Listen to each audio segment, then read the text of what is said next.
A lo largo de nuestras vidas nos enfrentamos a momentos en los que debemos tomar decisiones que definen no solo nuestro destino, sino también el de aquellos que amamos. Pero, ¿qué pasa cuando todo lo que hemos hecho hasta ahora está en juego?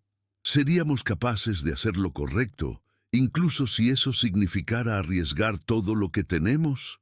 En este relato, conocerás la historia de alguien que tuvo que tomar una decisión tan difícil, que puso en juego su vida y la de un niño, todo por el simple hecho de ser humano.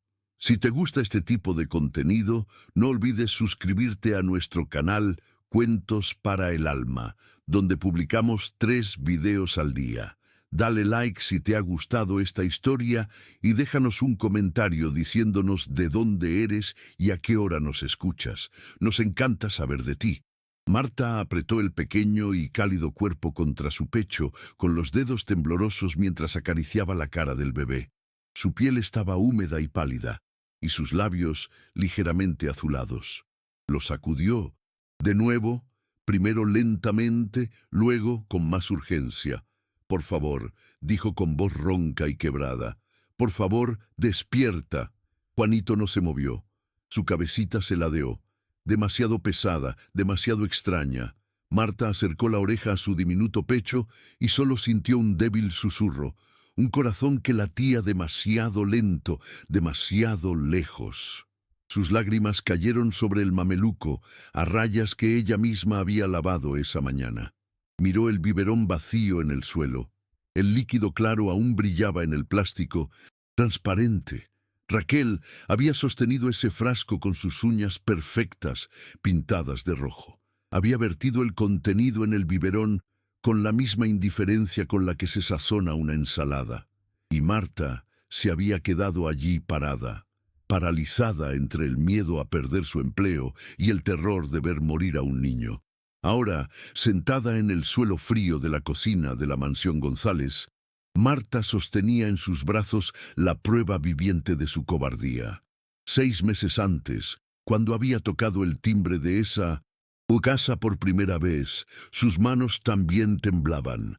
Había venido directamente de la estación de autobuses con una pequeña maleta y una carta de recomendación que una conocida había conseguido falsificar. Marta López, 38 años, sin documentos, sin un español perfecto, pero con 2 niños esperándola al otro lado de la frontera. Marco tenía 8 años y necesitaba gafas nuevas. Beatriz tenía 5 y seguía mojando la cama todas las noches desde que Marta se había marchado. La agencia de empleo le había advertido: «Los González pagan bien, pero la señora es exigente. No hagas preguntas, no la mires a los ojos, sé invisible». Marta sabía cómo ser invisible. Lo había aprendido cruzando el desierto con un coyote que le cobró $5,000 por dejarla morir de sed. Lo había aprendido limpiando baños en moteles en la carretera, durmiendo en sofás prestados, enviando cada centavo de vuelta a su ciudad natal. Felipe González había abierto la puerta aquel primer día. Era alto, con ojos cansados y un traje arrugado por el viaje. Había mirado a Marta como si fuera un problema resuelto, no una persona. «¿Cuidas bebés?», le había preguntado directamente. «Sí, señor. Tengo experiencia. Genial. Mi hijo tiene 4 meses. Necesita alguien que esté presente. Mi esposa tiene muchos compromisos sociales». Marta lo siguió hasta la cuna en el segundo piso. Oliver dormía envuelto en una manta de algodón egipcio, con sus pestañas oscuras temblando ligeramente. Tan pequeño, tan frágil. Marta sintió un pinchazo en el pecho. Marco había sido así, Beatriz también. Felipe le había entregado una lista de instrucciones médicas.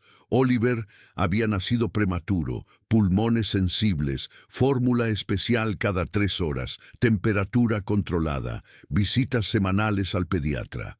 «Si hay alguna emergencia, llámame», le había dicho mirando ya el teléfono mentalmente en otro lugar. Marta había aceptado $1,200 a la semana pagados en efectivo, sin preguntas sobre documentos, sin contrato. solo ella, el bebé y la mujer de uñas rojas, que se había casado con Felipe González 6 meses después de que su primera esposa muriera de cáncer. Raquel. Marta aprendió rápidamente que a Raquel no le gustaba Oliver. No de forma obvia, no con gritos ni violencia abierta, pero sí de manera más sutil. Raquel se olvidaba de preguntar si el bebé había comido. Salía de casa durante horas y dejaba que se acumularan los pañales sucios. Cerraba la puerta del dormitorio cuando Oliver lloraba por la noche. Para eso está aquí la empleada. Había dicho una vez, sin apartar la vista del espejo donde se pintaba los labios. Marta se tragaba la rabia, abrazaba a Oliver contra su pecho y le susurraba en español las mismas canciones que cantaba a Marco y Beatriz por teléfono todas las noches. Ahora, Oliver se estaba muriendo en sus brazos y Marta tenía que elegir entre ser invisible o ser humana. Miró el teléfono de Raquel tirado sobre la encimera de mármol. Sus manos dejaron de temblar. Algo dentro de ella se endureció. Se volvió fría y clara como el cristal. Marta colocó a Oliver delicadamente en el sofá, corrió hacia el teléfono y marcó el único número que podía salvar a ese niño. La llamada cayó en vacío 3 veces seguidas. Marta pulsó el botón de reenvío con tanta fuerza que la pantalla del teléfono se empañó con el sudor de sus dedos. Sus ojos no se apartaban de Oliver tumbado en el sofá, tan quieto que parecía un muñeco de trapo. Su pecho aún subía y bajaba, pero demasiado lento, como si su cuerpo estuviera olvidando cómo respirar. «Vamos, vamos, vamos», susurró con voz entrecortada. Al otro lado de la línea, por fin, un clic. Silencio. Luego, la voz grave e impaciente de Felipe González. «Hola». Marta abrió la boca, pero las palabras se le atragantaron en la garganta. ¿Cómo explicarlo? ¿Cómo hacer creer a un hombre que apenas sabía su nombre que su esposa acababa de envenenar a su propio hijastro?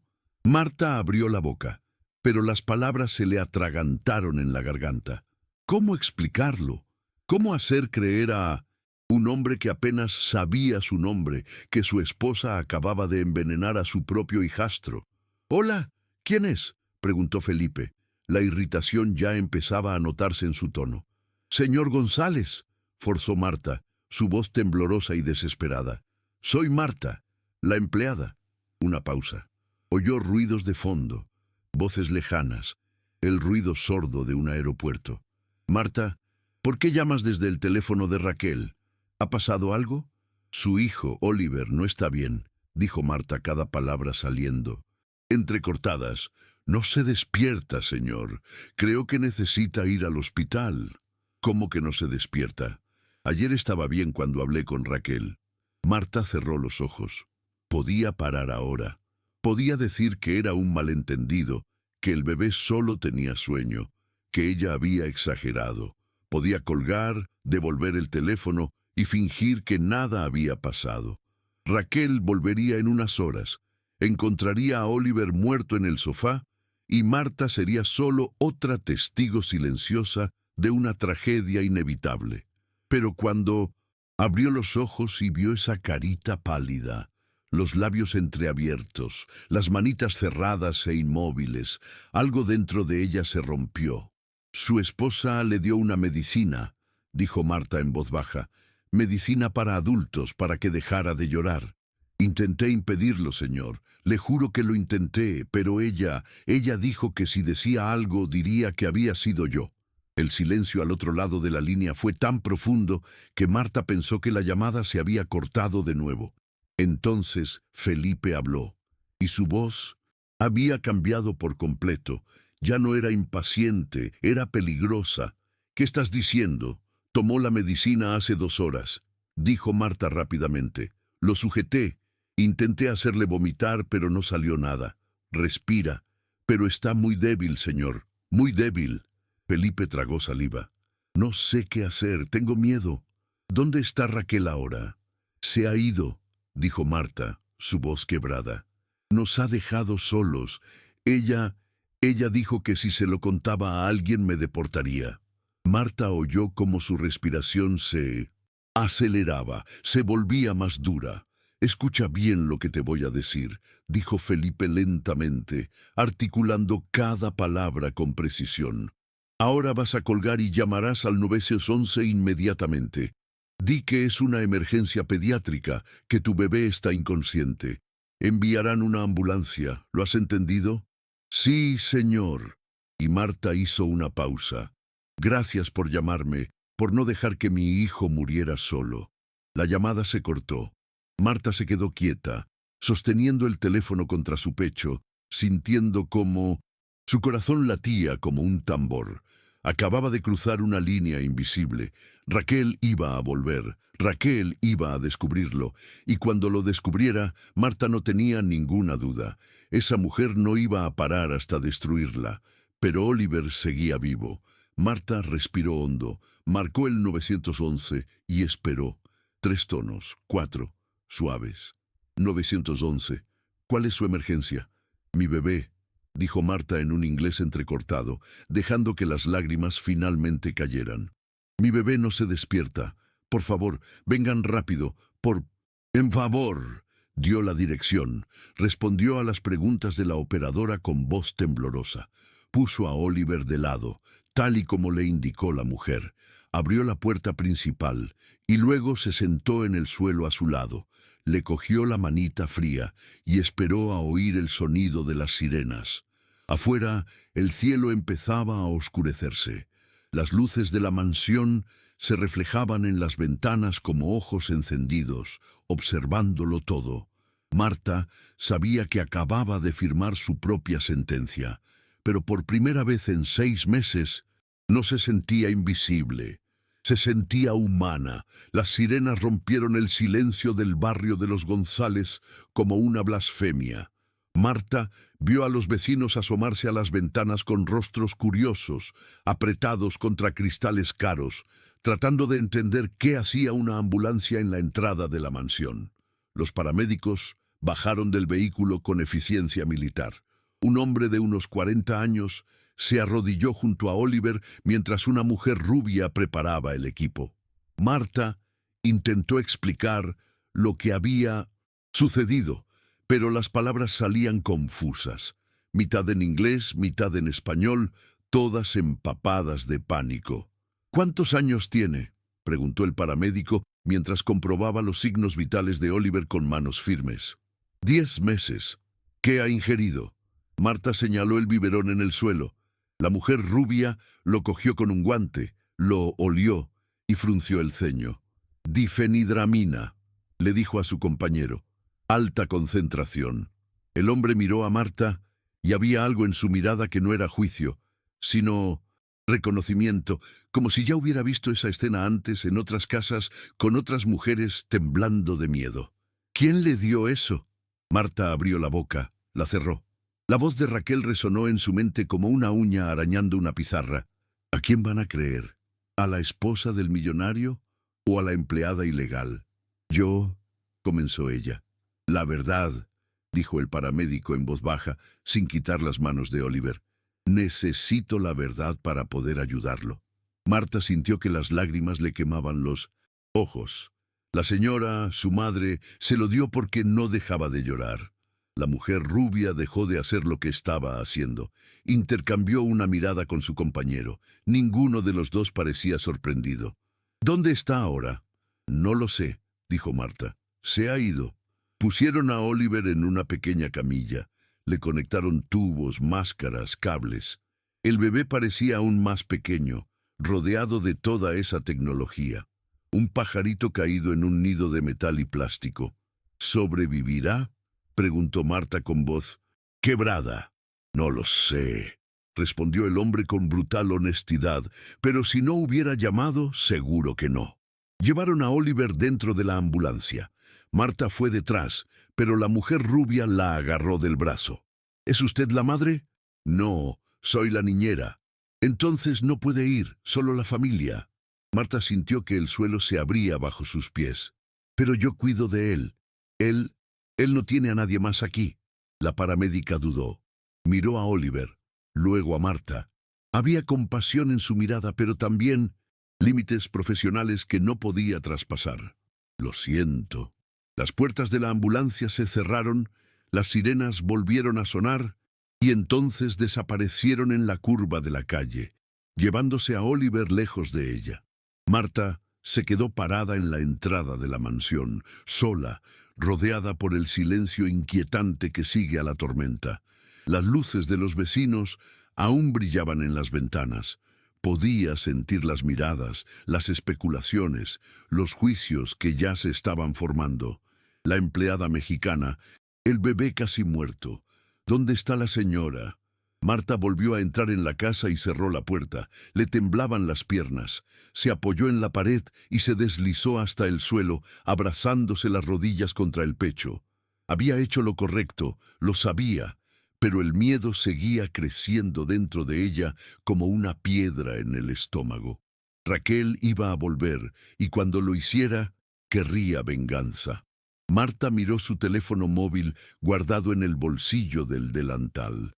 Pensó en llamar a su hermana en Guadalajara para avisar que tal vez tendría que enviar a Marco y Beatriz a otro lugar, pero miró el monitor de bebés aún encendido. La cuna vacía de Oliver, el osito de peluche que le había cosido la semana pasada, el móvil que cantaba todas las noches. Había prometido cuidarlo, y ahora su promesa era todo lo que le quedaba.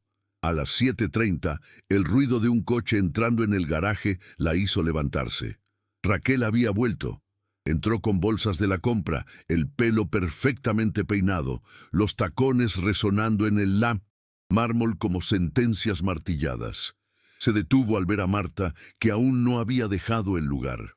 ¿Todavía estás aquí?, preguntó Raquel sorprendida, dejando las bolsas en la isla central. Marta, con una calma que no sentía, respondió: se fue al hospital. Raquel frunció el ceño, sin comprender. ¿Qué estás diciendo? Lo llamé a Felipe, dijo Marta, sin dudar. Le conté todo. Raquel, al escuchar esto, no pudo esconder su enojo. Se acercó a Marta y le dio una bofetada tan fuerte que le reventó el labio. Marta, sin reaccionar, la miró fijamente, sabiendo que nada de lo que sucediera a partir de ese momento podía cambiar lo que ya había hecho.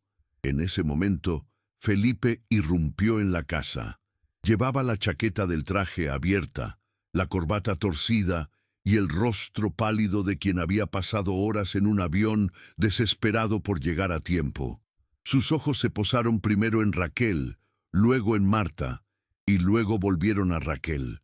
«Dime que Marta está mintiendo», dijo Felipe, con la voz temblorosa. Raquel levantó la barbilla tratando de parecer indiferente, pero su rostro traicionó su ansiedad. «Felipe, querido, ¿puedo explicarte?» «Dime que está mintiendo», repitió Felipe con la voz llena de desesperación. Raquel retrocedió. El silencio se alargó y fue entonces cuando Felipe cerró los ojos. Cuando los abrió, dijo lo que todos temían escuchar. «Intentaste matar a mi hijo». La policía llegó minutos después.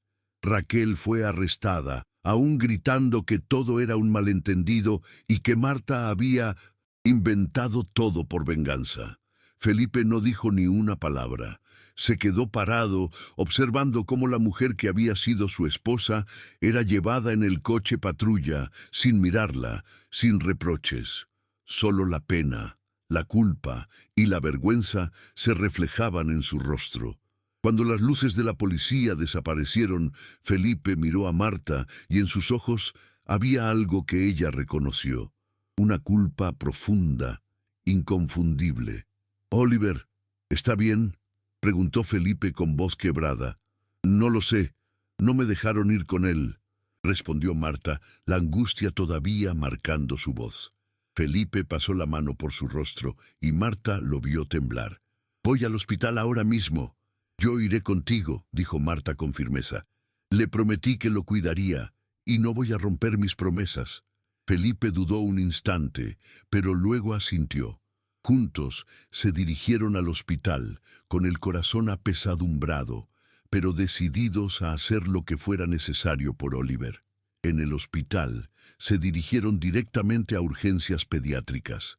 Los paramédicos ya habían hecho su trabajo y Oliver estaba despierto. Sus ojos oscuros brillaban, aún confusos y asustados. Al ver a Marta, extendió sus pequeños bracitos hacia ella y comenzó a llorar. Marta, al ver eso, no pudo evitar abrazarlo con fuerza. «Shh, mi hijo», susurró en español, meciéndolo lentamente. Ya pasó, estás a salvo ahora». Felipe, que había quedado parado en la puerta, miraba la escena, y fue en ese momento que comprendió lo que había sucedido durante todos esos meses. Durante todo ese tiempo, mientras él estaba ausente, Marta había sido la única que realmente había amado a Oliver. Marta, con la voz quebrada, le dijo: «Lo siento por todo». Felipe no respondió, pero su mirada lo decía todo. Mientras Marta abrazaba a Oliver, se dio cuenta de que tal vez, por primera vez, Felipe la veía no solo como una empleada, sino como una persona que había hecho lo correcto, sin importar el precio.